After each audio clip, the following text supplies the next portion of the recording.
Hi everyone, welcome back to our channel. So today in this video I'm going to show you how to send money from Revolut to Pakistan. So let's get into the video. So open up Revolut and log into your Revolut account, and then once you have logged into your Revolut account, so you're going to click on this transfer option here.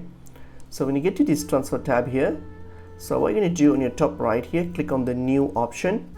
So click on new, and then when you get to new, you'll see an option called send international. Simply click on send international, and here search for Pakistan.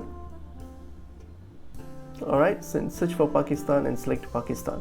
So when you get Pakistan, and here type in the amount that you wish to send, and then here on the transfer method you can choose the method whatever that's available. So choose that, and then the reference, you can just add any reference and then hit on send.